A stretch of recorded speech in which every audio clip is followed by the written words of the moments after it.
Dan Raviv is a columnist at Newsday, and he joins us from Washington, D.C. Hi there, Dan. Good seeing you. So firstly, can you just give us a sense of exactly what kind of activity is being seen at the Russia-Ukraine border? Right. The United States believes that Russia is moving troops and tanks as well toward the border, with the possibility that Russia might cross into eastern Ukraine. As you may know, there are militia groups in eastern Ukraine, people of Russian ancestry. It's long been suspected by NATO and the West that what Russia is doing is using surrogates inside Ukraine. And so the United States is trying to stop the Russians from doing it, at this point using words, saying, we know what you're up to. Also taking sides.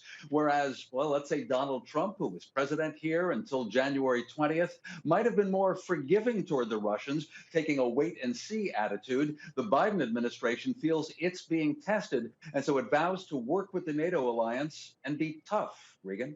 Dan, what exactly is the biggest fear there? An imminent Russian invasion, perhaps?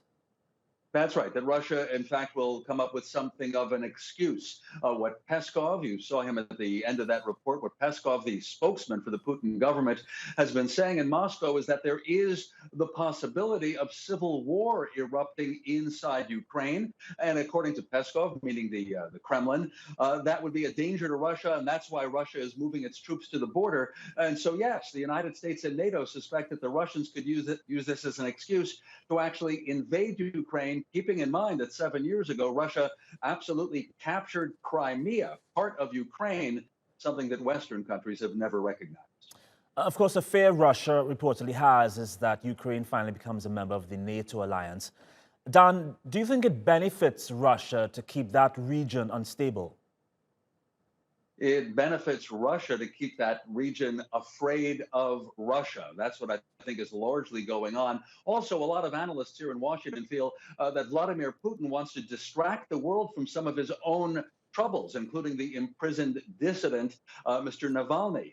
And so, obviously, possible trouble on the border can be a major distraction. But I do want to underline that the Biden administration is trying to clearly take sides. There was a statement from the State Department today, Thursday, that said the U.S. is concerned about Russia's recent escalations of aggressive and provocative actions.